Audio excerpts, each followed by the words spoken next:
Jenniffer Weigel here, and I am so excited to be talking with Nick Offerman, fellow U of I theater alum. Let's say it, Nick, Bachelor of Fine Arts. How's it going? That's right. Former classmates. I love it. I swear, you have been acting with your eyebrows like nobody's business since we were 18 years old. Yeah. Our teacher, we had a teacher named Tom Mitchell who freshman year told me he knew what I was going to say 5 seconds before I said it because my eyebrows said it first. That's so great. You know, I often joke about getting my BFA at U of I, but I truly believe that a lot of the structures that were in place back then when we were down in Champaign-Urbana, I like to call it Shampoo Banana, we really, you know, first of all, the 9 o'clock class every morning, you know, you got to go and you got to get balanced. And we were doing yoga at 9 a.m. In, you know, 1990, nobody was doing this stuff. But now looking back, it was brilliant, wasn't it? Morning dynamics. Yeah, I mean, truly, you know, it sounds like a California style class, getting in touch with your spine. But I have to say, my family has chronic back trouble, and I have never stopped staying in touch with my spine. We're still getting along pretty well. Now, this is exciting. You're getting ready to do, well, you've been doing actually 37 cities. You started this summer. It is the All Rise Tour, your one-man show, and you're going all across the country through December 14th. You're stopping here in Chicago. That's super exciting. You're heading, I think, believe me, let's see, Wisconsin right now? Is that where you're going? Tomorrow night I start in Wisconsin. I play Appleton, Milwaukee, and Madison. Fantastic. This is your third one-man show, is that correct? Yeah, it's my third tour since dipping my toes into the lake of stand-up comedy. So this is why I love you, Nick, and because you're a man of many hats. But there's the acting, right? There's your craftsmanship of woodworking, which many know through your books and also, you know, through the news stories of you, I believe it was riding a canoe around New York. Is that correct? Yeah, that did take place. That did happen. But when we were, you know, when you were 19, I remember you made a dresser for your girlfriend, and we were kind of like, who makes a dresser? Nick does. Well, yeah, you know, you got to have some place to store your dainties. Exactly. So when you write your one-man show, when you're in this process, I believe I saw you at the Vic, Nick, when you were doing your show with Megan, your lovely wife, Megan Mullaly, of what, almost 20 years now? Yeah, sneaking up on 20 years. Wow, that's incredible. And so you were at the Vic, and I think she was in the show with you playing. She, of course, very musically gifted, and you've played musical instruments as well. Yeah, that was my first tour was called American Ham. Right. And we played the Vic, and Megan has this great band called Nancy and Beth. Mm-hmm. And they were kind of just getting started. They came and opened for me, which is a little ridiculous. It's like having the Temptations open for you. The balance of talent leaned heavily towards the opening act. Did you put some of your bits out to Megan? Does she help you with your writing process? Talk about that a little bit for me.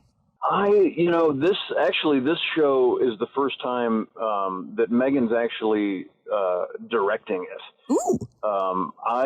I write it. I write everything, and then I start doing it. The most important part of the process is just getting up and doing it in front of an audience. And regardless of what Megan and I like or not, it's the audience that will tell us what they're buying or not. But Megan has incredible taste, and she's a really good editor and director. And so, yeah, usually if I have questions about something, I'll run it by her in the past. But this time I said, you know what, will you just direct this show? And we're still shaping stuff. There's one song has a little bit of dancing to it. And she just weighs in with a director's eye towards the order of the show. And, you know, that song's a little too long. Maybe this other song you could take down a half a step. And, you know, she's like a walking Mel Brooks movie, so I would be remiss if I didn't rely on her great resource. That's fantastic. And so how much of it is improv and how much of it is actually sticking to hitting the mark and by the book? It's pretty written out. I mean, it's the show is about 90 minutes, and right now there are 7 new songs, and then I finish up with a couple of fan favorites for dessert. And the way I do it, it's kind of like the way we shot Parks and Rec. I give you the script. I perform what works. And then if the audience responds to a certain bit warmly, then I'll stop and pick at it and say, oh, you like that? Okay, let's talk about priests for a minute. Let's talk about priests, because you talked a lot about in your ham show that I saw at the Vic about your going to Jesus camp and your Catholic roots and growing up and very religious in Minooka, Illinois. Is it Minooka or Minooka? I hear both. I want to make sure. I feel like our generation says Minooka, but the youngsters for some reason adopted Minooka. Got it. And I think it's so they can call it the Nook, which seems like an awfully millennial thing to do. Cool. Okay, so now we know Minooka is how I'm going to continue to call it, because that's what I thought it was back when I knew you in the day. And so, what's your spiritual take these days? Are you spiritual at all? Do you believe in anything bigger, or are you a recovering Catholic, like my ex-husband? What's your spiritual mojo? Yeah, I mean, the Catholic Church certainly didn't work for me. I would say, yeah, I'm very spiritual in that, I guess I'm a Mother Nature, Gaia, Earth Mother lover. I think I have to cop to the fact that there's certainly a creator much larger than anything we can ever comprehend. If you just look at a leaf for a few minutes, you'll see that there are many things human beings will never be able to take on board mentally. But the funny thing about any religious doctrine, I think, is that it's all written by people, and we're the ones who can't figure it out. Right.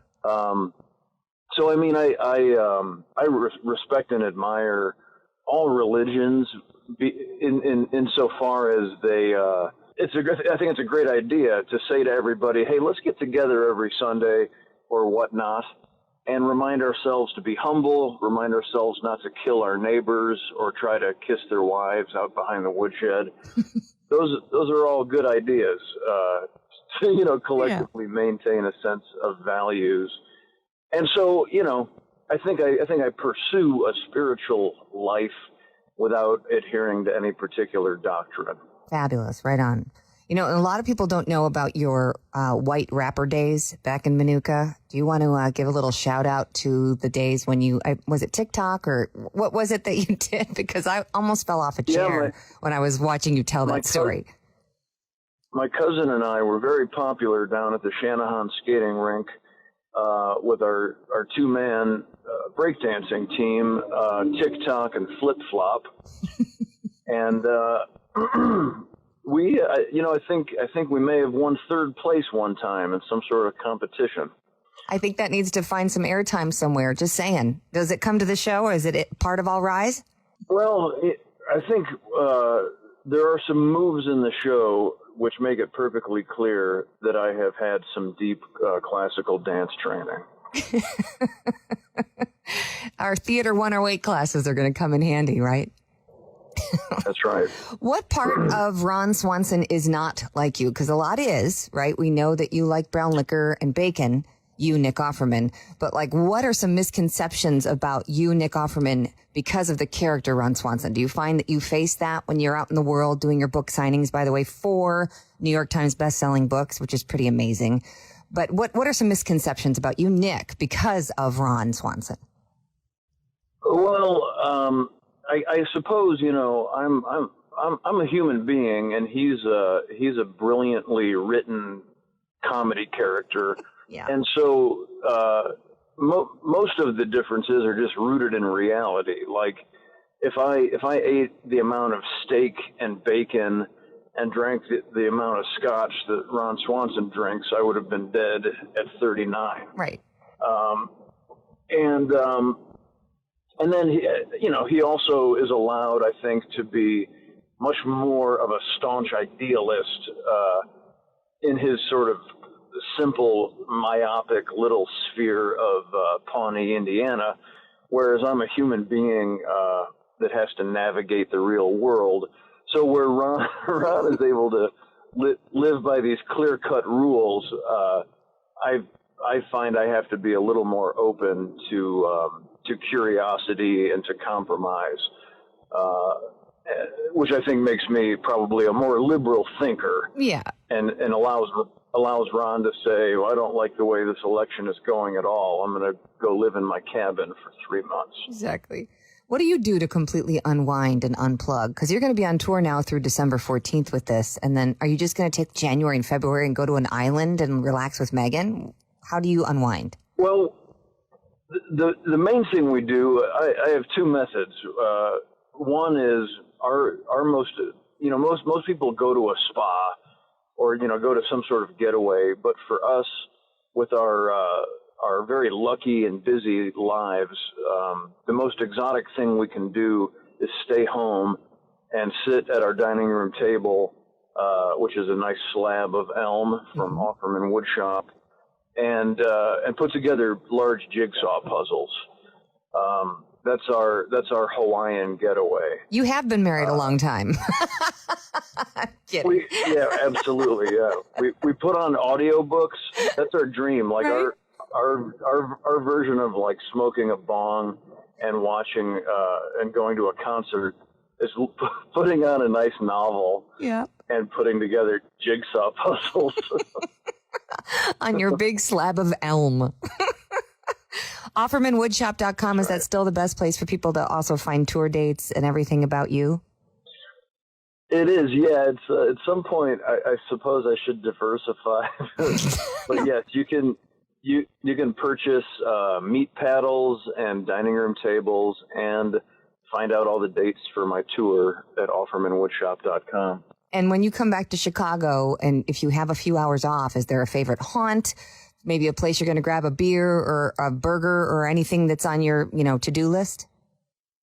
Well, there's a couple things. I mean, this weekend I'm going to spend some time at Wrigley Field, which is, yes, a lifelong favorite haunt. I'm very sad. Javi Baez has a fracture in his hand. But he might make it back for the playoffs. He might. There's a might. It's true. Mm-hmm. And it hadn't occurred to me, since he's on the bench, maybe I can go sit down and share a Wrigley Field style hot dog with Javi. And that's not a euphemism. That's an actual right. food. That's something one eats. Yes. I don't want to get anybody in trouble. I hear you. So that is a possibility. What else? Where else will you hit? Well, it's tough to hang out in Chicago proper because my large charismatic family is 45 minutes to the southwest. Right. So whenever I have gigs in Chicago, one of the best things about it is then I get to go out and have dinner at my mom's dinner table and admire my dad's garden and then run away and hide when my sisters find out that I'm there because they beat me up. Yeah, they still beat you up. A lot of people don't believe me, Nick, when I say that we had to juggle fire sticks to get an A in one of our classes at the University of Illinois as theater majors, but that is true. Do you remember that when we were sitting there getting ready to juggle the fire sticks and Robin McFarquhar was off to the side with the extinguisher just in case one of us lit each other on fire? Yeah. How many final exams require a quart? Well, I'm glad that we made it out okay and that you're doing such great work. It's just a pleasure to keep following all your exploits and successes. And for social media, I know for a while, Nick, you had broken up with Twitter, but now you're back on. So I know I follow you on Instagram. What's the best way for people to find you in your most active social media platform? Well, I guess I'm better at Twitter because I've done that a lot longer. Mm-hmm.